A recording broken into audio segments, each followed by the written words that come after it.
তাহলে তোমাদের আমরা থার্ড পার্ট পড়াচ্ছি আজকে, Swami and mother worship by sister Nivedita.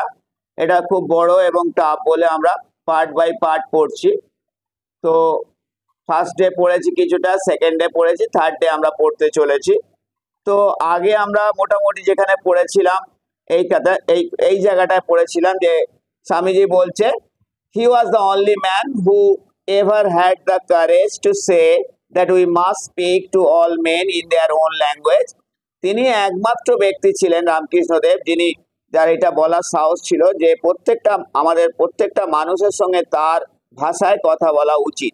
তারপর থেকে আমরা ইয়েট দেয়ার কেম থেকে যে প্যারাগ্রাফটা, ওটা থেকে আমরা আজকে শুরু করছি। তাহলে আমি এখান থেকে পড়ছি। Yet there came a day when he found it necessary to lay down with unmistakable clearness his own position in the matter of mother worship.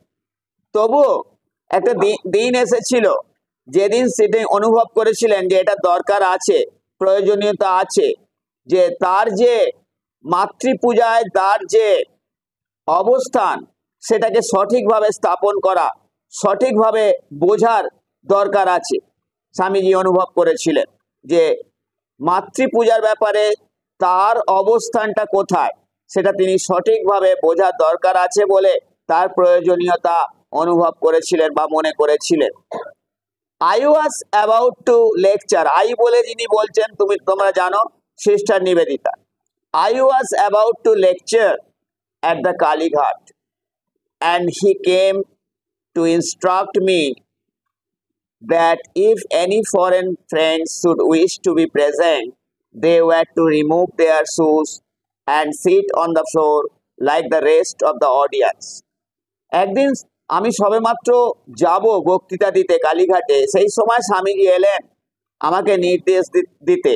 তিনি বললেন, যদি কোনো বিদেশি বন্ধুরা ইচ্ছা প্রকাশ করেন যে তারা উপস্থিত থাকবেন, তারা যেন তাদের জুতো খুলে রেখে আসে এবং মেঝেতে অন্যান্য শ্রোতারা যারা বসে আছে তারা যেন ওই মেঝেতে এসেই বসেন। In that presence no exceptions were to be made, এই ধরনের উপস্থিতিতে কোনো ব্যতিক্রম যেন না ঘটে। I was myself to be responsible for this, Nivedita বলছে আমি নিজেই ছিলাম এর দায়িত্বে, অর্থাৎ কে এই নিয়মগুলো মানছে স্বামীজি, সেটা আমি। একটা জিনিস তোমাদের বলার আছে এখানে, দেখো তোমরা সবাই নিশ্চয়ই এই জেরক্স কপিটা করেছো যেখানে এক বলে একটা ব্র্যাকেট করা আছে। তো আমরা দেখলাম যেখানে পিডিএফ ফর্মে বুকটা রয়েছে ওখানে এক বলে যে একটা দুটো লাইন লেখা আছে সেটা ওরা দেয়নি, কিন্তু ইন্টারনেট থেকেই আমরা কপি করেছি, এখানে এক বলে চিহ্ন করে ওইখানে একটা কথা লিখেছে, সেটা আমি এখানে তোমাদের পড়ে দিচ্ছি,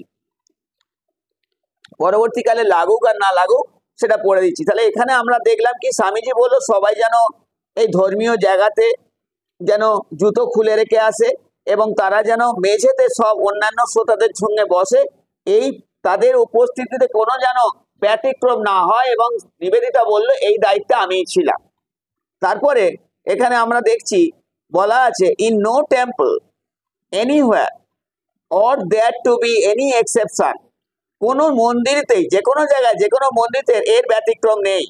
no one has any respect for a man who can't stand for the dignity and sacredness of his own place of worship, এরকম কোনো ব্যক্তি যে সমর্থন করে না নিজের মর্যাদা, যে মানে না এবং তার পবিত্রতা তার নিজেরই আরাধনার জায়গায়, সেই রকম ব্যক্তিকে কেউই শ্রদ্ধা জ্ঞাপন করে না। নেক্সট পড়ছি প্যারাগ্রাফে। আফটার সেইং অল দিস, এই সমস্ত কথা বলার পর, হাউএভার হি লিঙ্গার্ড বিফোর গোয়িং, লিঙ্গার্ড মানে থেকে যাওয়া বা দাঁড়িয়ে থাকা। তো স্বামীজি এই কথাগুলো বলে উনি দাঁড়িয়ে রইলেন বা একটু থেকে গেলেন। and then making a side reference to Cornell Hayes' poem of Guardian Angels, he said, তারপরে একটু লজ্জা প্রকাশ করে লজ্জার সঙ্গে একটা তিনি উল্লেখ করলেন কর্নেল হের কবিতা। কর্নেল হে হচ্ছে আমেরিকান অথর, একজন পোয়েট। তো তার একটা কবিতা যার নাম ছিল গার্ডিয়ান অ্যাঞ্জেলস, এইটা উল্লেখ করে তিনি বললেন that is precisely my position about ব্রহ্ম। ব্রাহ্মণটাকে আমরা ব্রহ্ম পড়বো কিন্তু অ্যাকচুয়ালি, হ্যাঁ, about Brahma and the gods. এটাই হচ্ছে যথার্থভাবে আমার অবস্থান ব্রহ্ম এবং ঈশ্বর আর কি গডস লিখেছে দেব দেবীদের সম্পর্কে। I believe in Brahma and the gods and not in anything else. আমি বিশ্বাস করি ব্রহ্ম এবং অন্যান্য ঈশ্বরদের যে দেবদেবীদের, আর কিছুতেই নয়।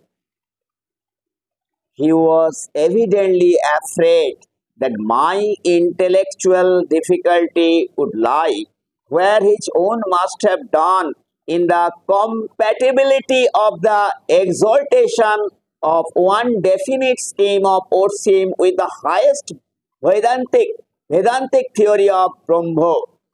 ভালো করে বোঝো, Swamiji he was evidently afraid, একটু ভয় পেয়ে গেলেন। এই যে থিওরিটা তিনি বললেন তার অবস্থানটা নির্ণয় করছিলেন, তার অবস্থানটা নির্ণয় করতে গিয়ে কি বলেছে তোমরা একটু মনে করো। স্বামীজি কিন্তু প্রথমে বলেছেন, যখন আগে আমেরিকা বা ইংল্যান্ডে প্রিচ করেছে তখন কিন্তু উনি বলেছেন নিরাকার ঈশ্বরকে তিনি ফলো করেন, কোন দেবদেবী মূর্তি তিনি করেন না। ওনার কনসেপশন এটা একটা ছিল, এন্ড দ্যাট ইজ ব্রহ্ম। উনি এটাই জানতেন, কিন্তু আগের প্যারাগ্রাফে তিনি নিজের অবস্থান নির্ণয় করতে গিয়ে বলেই ফেললেন আমি ব্রহ্মকে যেরকম জানি এবং অন্যান্য দেবদেবীদের জানি। এর মধ্যেই কনফ্লিক্ট এসে যাচ্ছে, এর মধ্যেই একটা ইনকম্প্যাটেবিলিটি, অসামঞ্জস্য, যাকে বলা হয় মিলছে না, অসঙ্গত কথা হয়ে যাচ্ছে, মানে তার মধ্যে সমতা আসছে না, বেমানান কথা হয়ে যাচ্ছে। এটা কি তুমি বলছো? স্বামী নিজেই জানে না, ও উপলব্ধি করেছে, অন্যকে কি করে উপলব্ধি করাতে হবে এই ব্যাপারটা। তো স্বামীজি বলছে, নিবেদিতা বলছে হি মানে স্বামীজি, হি ওয়াজ এভিডেন্টলি অ্যাফ্রেড, সে স্পষ্টত ভয় পেয়ে গিয়েছিল দ্যাট মাই ইন্টেলেকচুয়াল, আমার বুদ্ধি সংকট হয়ে যাবে, মানে বুদ্ধিমত্তার দ্বারা আমি তার কথা বুঝতে পারবো না, আমি খুব কষ্ট হবে। যেরকমটি স্বামীজি নিজেও বুঝতে পারেনি এই কথাটা, যে ঈশ্বরের যে তার স্থানটা তিনি যে নির্ণয় করলেন এটা নিজেও বুঝতে পারেনি। কি সেটা ব্যাপারটা হচ্ছে এক্সল্টেশন of definite scheme of ওরসিম।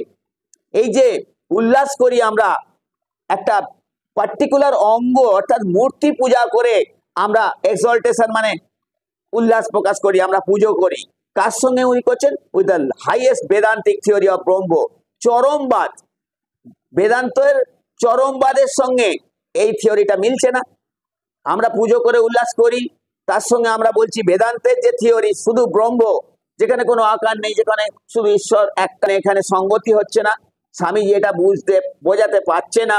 Swamiji ভাবছে নিবেদিতাও কিন্তু এটা বুঝতে আমার মতনই অসুবিধা হবে, ও বুদ্ধিমত্তার দ্বারা কিন্তু কোনো যুক্তির দ্বারা ওকে আমিও বোঝাতে পারবো না, ও নিজেও কিন্তু এটা যুক্তির দ্বারা বুঝতে পারবে না। সেটা নিবেদিতা নিজেই বলছে যে স্বামীজি এটা আমার এই ব্যাপারটা বুঝতে পারলো বলে তারপর বলছে he did not understand that to us who stood about him, সে মানে স্বামীজি নিজেই বুঝতে পারেনি that to us, আমাদের কাছে, who stood about him, যারা তার সম্মুখে আমরা দাঁড়িয়ে রয়েছে শিষ্যেরা, he was himself the reconciliation of this opposite। আরে স্বামীজি নিজেই আমাদের কাছে তার একমাত্র জ্বলন্ত উদাহরণ, এই বৈপরীত্য অপোজিট ব্যাপারটা, যে পূজা, আমাদের যে পূজার উল্লাস আর এই যে ব্রহ্ম বৈদান্তিক চরম ব্রহ্মবাদ, এই দুটোর যে ব্যাখ্যা আমরা স্বামীজি নিজেই তার উদাহরণ, and the witness to the truth of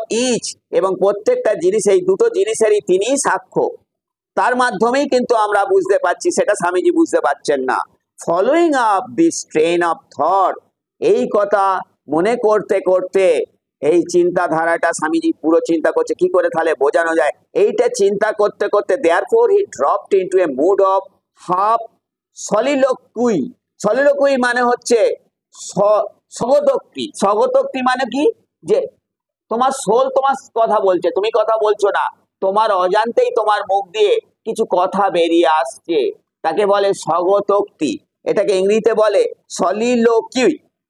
সলিলোকিউটা হচ্ছে অর্ধেকটা সলিলোকিউর মধ্যে স্বামীজি চলে গেছে, একটা ধ্যানমগ্ন অবস্থার মধ্যে চলে গেছে এই চিন্তা করতে করতে। and sat for a while talking disjoint ডিসজয়েন্টেডলি, একটা অসংলগ্ন ভাবে, যার কোনো মানে হয় না, এরকম কি সব বিড়বিড় করে কথা বলতে বলতে তিনি কিছুক্ষণ বসেই পড়লেন। আনসারিং কোয়েশ্চেন, উত্তর দিয়ে যাচ্ছেন প্রশ্নের, trying to make himself clear, নিজেই সেটাকে আরো পরিষ্কার করার চেষ্টা করছেন। ইয়েট অলওয়েজ হাফ অ্যাবজর্ব, তখনও কিন্তু তিনি অর্ধ নিমজ্জিত, নিবিষ্ট বা in half absorbed in something within, তার মধ্যে যেন ধ্যানমগ্ন করে রেখেছে ওনাকে কিছু একটা, হ্যাঁ, অ্যাজ ইফ, ঠিক যেন held by some spell he could not break, তিনি একটা মন্ত্রমুগ্ধের অবস্থা, একটা জাদু মন্ত্রের মধ্যে রয়েছেন, হ্যাঁ, যার মধ্যে থেকে তিনি কিছুতেই ভেঙে বেরিয়ে আসতে পারছেন না। এরকম একটা ধ্যানমগ্ন অবস্থার মধ্যে চলে গেলেন, এইটা বোঝাতে গিয়ে। এবার আবার বলছে Swamiji, how I used to hate Kali he said and all her ways, আমি কালীকে কিভাবে ঘৃণা করতাম এবং তার সমস্ত লীলা বা তার সমস্ত পন্থাগুলোকে আমি কতই না ঘৃণা করতাম। That was the ground of my 6 years fight, এটা ছিল আমার 6 বছরের সংগ্রামের ক্ষেত্র। দ্যাট আই উডন্ট অ্যাকসেপ্ট হার, আমি তাকে কখনোই গ্রহণ করতে পারতাম না। But I had to accept her at last, কিন্তু আমাকে হলো, আমাকে মেনে নিতে হলো। হার দেখো ক্যাপিটাল এইচ আছে, তখনই জানবে মা কালীকে বলছে, আমাকে তাকে মেনে নিতেই হলো অবশেষে। Ramakrishna Paramahamsa dedicated me to her, Ramakrishna Paramahamsa Dev আমাকে তার কাছে উৎসর্গ করে দিল। And now I believe that, সিটা দেখো এস ক্যাপিটাল আছে, Kali. Now I believe that, এখন আমি বিশ্বাস করি যে সি গাইডস মি, সেই কালী আমাকে পরিচালনা করেন। In every little thing I do, ছোট ছোট কাজগুলো, জিনিসগুলো যেগুলো আমি করে থাকি, তাতে কালীরই পরিচালিত, কালীর দ্বারাই, মা কালীর দ্বারাই পরিচালিত হই আমি। অ্যান্ড ডাজ উইথ মি, তিনি সেটাই আমার সাথে করেন। দ্যাট সি উইল, তিনি যেটা চান, তিনি তার কাজটা আমাকে দিয়েই মানে করাতে চান, আমার মধ্যে দিয়ে তিনি কাজ করে যান এবং তার পরিচালনায় আমি সব কাজ করি, এটা আমি বুঝতে পারি।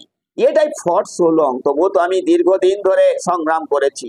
আই লাভ হিম, এই হিমটাকে, এই হিমটা রামকৃষ্ণদেব, আই লাভ হিম, আমি রামকৃষ্ণদেবকে ভালোবেসেছি। ইউ সি, তোমরা দেখো, and that was what held me, এবং এটাই সেটা আমাকে আটকে দিয়েছে, এটাই সেইটা, আমি স্বামী রামকৃষ্ণদেবকে এত ভালোবেসেছি, সেই ভালোবাসায় আমি আটকে গেছি। I saw his marvellous purity, আমি তার চমৎকার পবিত্রতা দেখেছি। I felt his wonderful love, আমি তার অপরূপ ভালোবাসা অনুভব করেছি। His greatness had not dawned on me then, তখনও তার মহত্বটা কিন্তু আমার ওপরে উপস্থাপিত হয়নি বা আমার মধ্যে উদয় হয়নি তখনও রামকৃষ্ণদেবের। All that came afterwards when I had given in, এগুলো সবই পরে এসেছিল, যখন আমি হেরে গিয়েছিলাম, বশ্যতা স্বীকার করে নিয়েছিলাম রামকৃষ্ণদেবের কাছে যুক্তিতে। At that time I thought, তখন আমি চিন্তা করেছিলাম, থট হিম, আমি রামকৃষ্ণদেবকে চিন্তা করেছিলাম, এ ব্রেন সিক বেবি, একটা অসুস্থ মস্তিষ্কের শিশু, always seeing vision and the rest, সব সময় কি সব দেখছে, কল স্বপ্ন এবং খামখেয়ালি করে আজে বাজে বলে যাচ্ছেন। আই হেটেড হিম, আমি এটা ঘৃণা করতাম। And then I too had to accept her, এবং তারপর এই আমি, আমাকেই এই কালীকে গ্রহণ করে নিতে হলো, মেনে নিতে হলো। অর্থাৎ রামকৃষ্ণদেব আমাকে বশ করিয়েই ছাড়লেন কালীর প্রতি। নো দ্য থিং, বিবেকানন্দ বলছে কি, no the thing that made me do it is a secret that will die with me, না, একটা গোপন ব্যাপার রয়েছে যেটাতে আমি বাধ্য হয়েছিলাম এই কাজগুলো করতে, সেটা আমার সাথেই মরবে, অর্থাৎ সেটা আমি বলতে পারবো না, আমার দ্বারা সেটা প্রকাশিত হবে না। আমি কেন এটা করেছিলাম, রামকৃষ্ণ দেবের এই বসে এসেছিলাম বা এই কাজগুলো আমি করেছিলাম, এটার মধ্যে একটা গোপন ব্যাপার রয়েছে যেটা আমার সাথেই শেষ হয়ে যাবে, নিঃশেষ হয়ে যাবে, এটা আর প্রকাশিত হবে না। I had great misfortune at that time, আমার একটা দুর্ভাগ্য হয়েছিল মহান সেই সময়। ইট ওয়াজ অ্যান অপরচুনিটি, এটা ছিল একটা সুযোগ। She made a slave of me, সে আমাকে বস, কালী ঠাকুর আমায় বস করে নিয়েছিল, অর্থাৎ আমি তার কৃতদাসে পরিণত হয়ে গেছিলাম। দোজ ওয়ার দ্য ভেরি ওয়ার্ডস, এগুলোই ছিল আমার সেই শব্দ, কোটের মধ্যে দিয়েছে, এ স্লেভ অফ ইউ, আমি তোমার দাস। And Ramakrishna Paramahansa made me over to her strange, এবং সেই রামকৃষ্ণ পরমহংসই তার কাছে সঁপে দিয়েছিল আমাকে। কি অদ্ভুত ব্যাপার। He lived only 2 years after doing that, Ramakrishnadev এটা করার পর মাত্র তার সঙ্গে মা কালীর যে যে ব্যাপারটা রয়েছিল সেই জায়গাটা তিনি আমার ওপর সঁপে দিলেন। এবং কি অদ্ভুত ব্যাপার, তারপরে মাত্র 2 বছর তিনি বেঁচে ছিলেন রামকৃষ্ণদেব, and most of the time he was suffering, এবং বেশিরভাগ সময় তিনি কষ্টে ভুগেছেন। Not more than 6 months did he keep his own health and brightness, তার সুস্বাস্থ্য এবং তার যে উজ্জ্বলতা শরীরের সেটাকে তিনি 6 মাসের বেশি তারপর থেকে আমাকে বলার পর থেকে ধরে রাখতে পারেননি, এবং 2 বছরের মধ্যে তিনি মারা গেছেন আমাকে বলে। যেন এই কাজটার জন্যই তিনি ওয়েট করছিলেন যে কবে সেই শক্তিটা তার মধ্যে যে আছে সেইটা, এটা লেখা নেই, এটা তোমায় বলছি, কবে সেইটা আমার ওপর সঁপে দেবে, তাহলেই যেন তার কাজটা শেষ হয়ে যাবে। Guru Nanak was like that. তোমরা জানো গুরু নানক শিখদের গুরু ছিল, শিখ জাতির গুরু ছিল। সেই গুরু নানকও কিন্তু ঠিক ওই রকমই রামকৃষ্ণর মতোই একটা কাজ তার লক্ষ্য করা যায়। তোমরা জানো, কি করে জানবে, যদি তোমার কাহিনী পড়ো। Looking for the one disciple to whom he would give his power, Guru নানকও সেরকম একটা শিষ্য খুঁজেছিল যে তার যে ক্ষমতাটা আছে সেই ক্ষমতাটা তার আগে সঁপে দেবে মারা যাওয়ার আগে। সে কিন্তু সেরকমই খুঁজছিল। And he passed over his own family, তার নিজের পরিবারকেই সে এইটা করতে গিয়ে উপেক্ষা করেছে। His children were as nothing to him, তার সন্তানেরাও তার কাছে অত কেউ ছিল না, বড় কেউ কিছু ছিল না। Till he came upon the boy to whom he gave it and then he could die, যতক্ষণ না সেই বালকটি যাকে সে খুঁজে পেয়েছিল অবশেষে, এবং যাকে সে তার ভাতটা দিয়ে দিয়ে তার শক্তিটা অর্পণ করে দিয়েছিল, তারপরেই সে দেহত্যাগ করেছিল, সে মারা গিয়েছিল। দ্য ফিউচার, ভবিষ্যৎ, ইউ সে, তুমি বলবে, উইল কল, তুমি বলবে, ভবিষ্যৎ তুমি বলবে, Ramakrishna Paramahamsa an incarnation of Kali, Ramakrishna Paramahamsa Dev ছিলেন কালী, মা কালীরই একটা অবতার। Yes, I think there is no doubt, হ্যাঁ বিবেকানন্দ বলছে আমি মনে করি, এতে কোনো সন্দেহই নেই। That's you worked up the body of Ramakrishna for her own ends, মা কালী বিরাজ করতেন বা আবির্ভূত হয়েছিলেন রামকৃষ্ণ দেবের শরীরে তার নিজের উদ্দেশ্যেই, মা কালীর নিজের উদ্দেশ্যেই তিনি রামকৃষ্ণ দেবের শরীরে বিরাজমান হয়েছিলেন বা আবির্ভূত হয়েছিলেন। ইউ সি, তোমরা দেখো, আই ক্যানট বাট বিলিভ, আমি বিশ্বাস না করে পারি না, that there is somewhere a great power, কোথাও না কোথাও একটা মহান শক্তি রয়েছে, বিরাজ করছে। দ্যাট থিংস, যে শক্তিটা চিন্তা করে অফ হারসেলফ, তার নিজেকে নিয়ে, অ্যাজ ফেমিনাইন, একটা নারী শক্তি অর্থাৎ একটা মাতৃশক্তি, and called Kali and mother, এবং নিজেকে বলে কালী মা, একটা শক্তি আমি অনুভব করছি। And I believe in Brahman too, এবং এই আমি তো ব্রহ্মকেও বিশ্বাস করি। But is it not always like that, কিন্তু এটা কি সবসময় তাই নয় কি? Is it not the multitude of cells in body that make up the personality, শরীরের মধ্যে সেই কোষ, সেই কোষের সমাহারেই তো তৈরি হয় একটা ব্যক্তিত্ব, একটা মানুষ। শরীরের মধ্যে অনেক কোষ আছে, সেই কোষগুলো একত্রিত হয়েই তো তৈরি হয় একটা মানুষের সমান, একটা মানুষ ব্যক্তিত্ব ফুটে ওঠে। দ্য মেনি ব্রেন সেন্টার্স, অনেক মস্তিষ্ক কেন্দ্র রয়েছে, নট দ্য ওয়ান, একটা নয়, দ্যাট প্রডিউস কনসাসনেস, যেটা জাগিয়ে তোলে, যেটা তৈরি করে চেতনা বা অনুভূতি।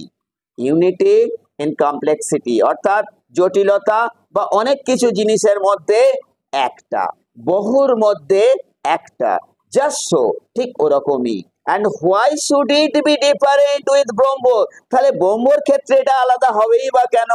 ইট ইজ ব্রহ্ম, এটা হয় সেই ব্রহ্ম, ইট ইজ দ্য ওয়ান, এটা এক এবং অদ্বিতীয়, অ্যান্ড ইয়েট, তবুও, and yet it is the gods too, তবুও সমস্ত ঈশ্বর অর্থাৎ সমস্ত দেব দেবীর সম্মিলিত প্রকাশ হচ্ছে এই ব্রহ্ম শক্তি।